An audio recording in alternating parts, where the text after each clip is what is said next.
आजकल जो हम सीरीज कर रहे हैं self care through self love and 5 episodes मैंने इसके ऊपर किए and I intend doing 3 more. Actually, I hope that I am able to cover a bit of how releasing of emotions, how releasing of stress, how releasing of pent up feelings हमारे शरीर को खोल देती हैं और हमारी बहुत सारी प्रॉब्लम्स जो हमने इतने समय से इकट्ठी कर रखी हैं वो सुलझने लगती हैं।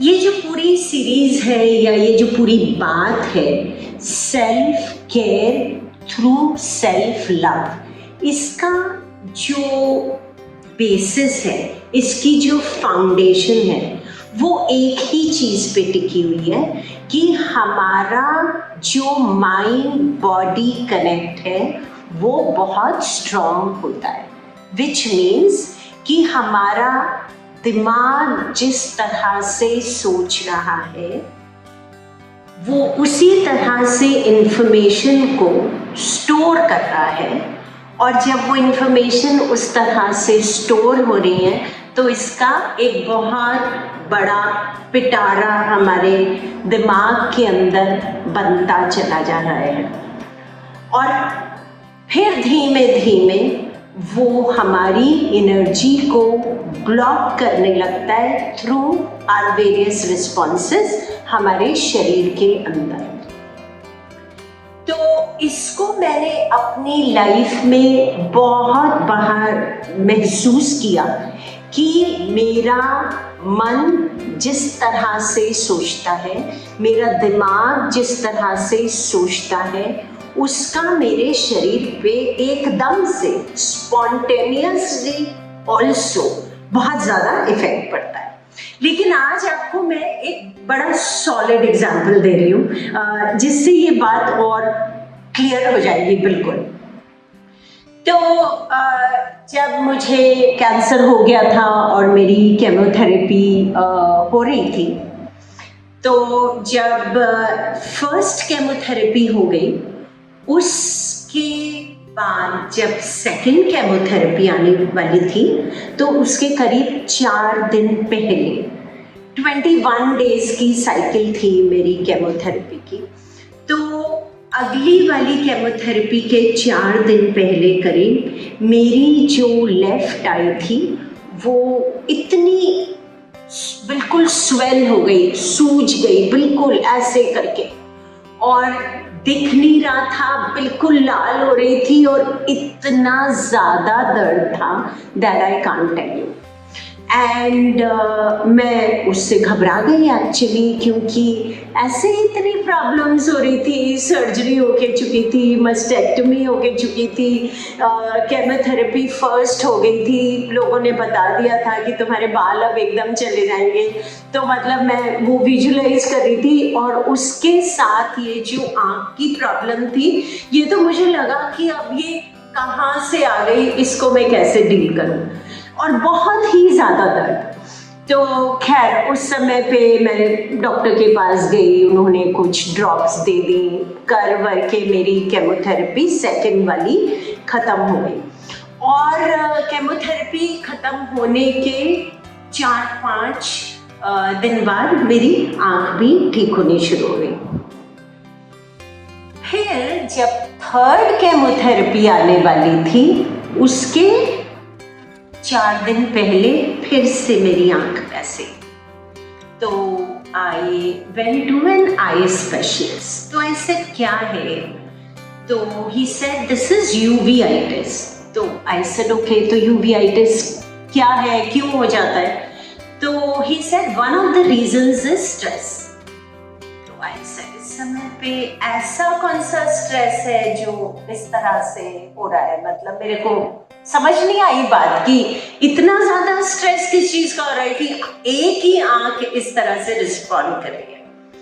तो खैर उन्होंने भी मुझे ड्रॉप्स ही दिए, एक ऑइंटमेंट दिया और मैं इसको लगाना शुरू कर दिया। बट ये जो मेरी आँख थी ये उसी तरह से बिहेव करती रही। हर केमोथेरेपी के करीब 4 दिन पहले मेरी आंख बिल्कुल स्वेल अप होती थी, बहुत ज़्यादा दर्द करती थी, मैं लाइट में उसको खोल भी नहीं पाती थी। और फिर केमोथेरेपी होने के 2-3 दिन बाद वो सबसाइड होना शुरू होता था और फिर नेक्स्ट केमोथेरेपी के 4 दिन पहले फिर से वही हो जाता था। उसके बाद मेरी केमोथेरेपी ख़त्म हो गई। मेरा मतलब पूरी साइकिल जितनी मेरे को डॉक्टर्स ने देनी थी वो 4 महीने का समय ख़त्म हो गया। एंड मेरी आँख उसी हिसाब से सूजी। अगर मेरी केमोथेरेपी उसी साइकिल में प्लान होती तो उसी हिसाब से वो 4 दिन पहले स्वेल अप हो गई। फिर उसके बाद दूसरे महीने में उसी तरह से अगर मेरी केमोथेरेपी प्लान होती तो वो 4 दिन पहले फिर स्वेल अप हो गई। तो ये जो सिलसिला था मेरी आँख का, ये करीब 3 महीने तक चला और फिर शायद बाद में आपको ये समझ में आ गया कि अब केमोथेरेपी नहीं हो रही है और उसके बाद वो खुद से ठीक हो गई। 4थे महीने से प्रॉब्लम हुई नहीं और आज तक कभी नहीं हुई।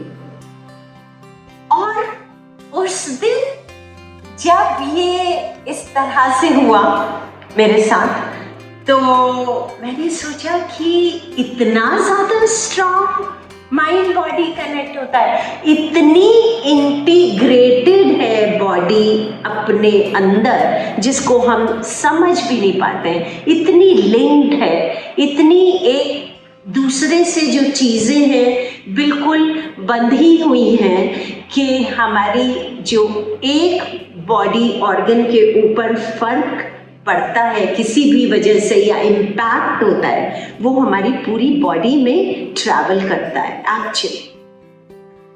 तो ये एक बड़ा सॉलिड सा एग्जाम्पल था जो मेरी लाइफ में बिल्कुल मैंने इसको इस तरह से देखा माइंड बॉडी कनेक्ट में। और खैर मैं फिर ठीक हो गई, मुझे करीब 3 साल लगे ठीक होने में। फिर मैंने संजीवनी लाइफ बियॉन्ड कैंसर को शुरू किया और उसका एक प्रोजेक्ट ये था कि जिसमें हम पेशेंट्स की इम्यूनिटी के ऊपर काम करते हैं through their food, breath and mental constructs.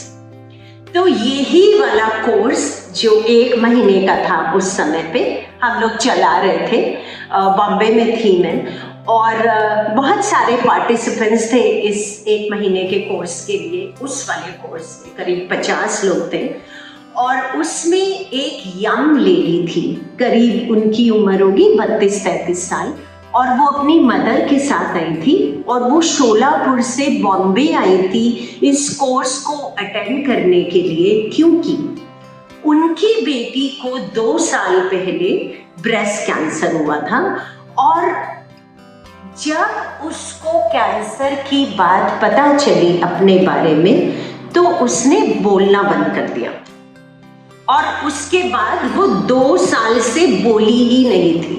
तो हमारे पास जब वो आई तो वो 2 साल से बोली नहीं थी, ये उसकी मदर ने हमको बताया।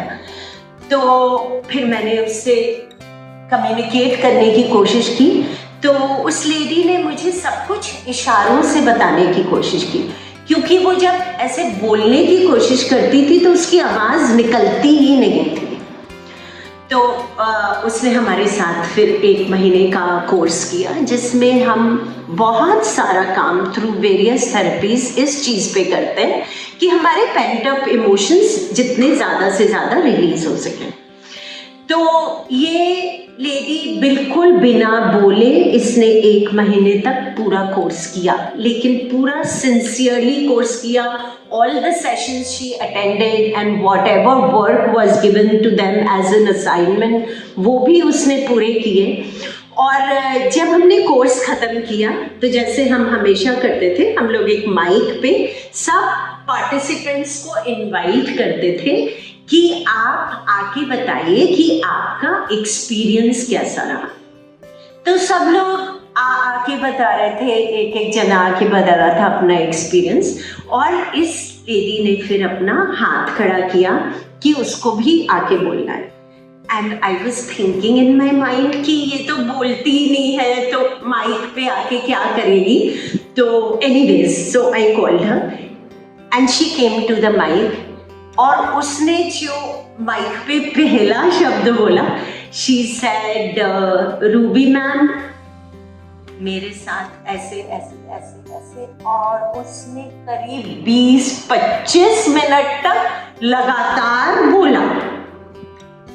उसने 20-25 मिनट तक लगातार बोला, एंड आई थॉट जिसकी आवाज नहीं निकल रही थी 2 साल से, ऐसा लगने लगा था एज इफ कोई फिजिकल प्रॉब्लम है जिसकी वजह से आवाज नहीं निकल रही है। लेकिन ये कोर्स करने के बाद, या वो उसने अपने ऊपर जो काम किया थ्रू दीज थेरेपीज, उसका रिजल्ट ये हुआ कि वो सडनली आई, और बोलना तो उसे आता ही था, उसमें तो कोई प्रॉब्लम तो थी नहीं, और उसने बोलना शुरू कर दिया। और उसके बाद उनकी मदर मेरे साथ अभी भी टच में रहती हैं, and she always tells me कि वो मोमेंट उनके लिए कितना इम्पोर्टेंट था जब उनकी बेटी ने इस तरह से बात करनी शुरू कर दी, और फिर तो उसके बाद वो बिल्कुल खुल गई पूरी की पूरी। तो ये जो हमारा माइंड बॉडी कनेक्शन है, इस तरह से काम करता है, और हम अपने माइंड के ऊपर काम करके अपनी बॉडी को पूरी तरह से हर बीमारी से, हर उलझन से, हर कंफ्यूजन से बिल्कुल रिलीज कर सकते हैं। सो आई एम श्योर कि आप भी अपना तरीका ढूंढ ही रहे हैं, या आपने ढूंढ ही लिया है। बट अगर अभी भी कुछ लोग हैं जो पॉडकास्ट को फॉलो कर रहे हैं लेकिन अभी भी कंफ्यूजन में हैं, तो मैं आज वाले पॉडकास्ट के डिस्क्रिप्शन में हेल्पलाइन नंबर दे रही हूँ, तो प्लीज़ आप ज़रूर फ़ोन करिए हमको, और we will try and help.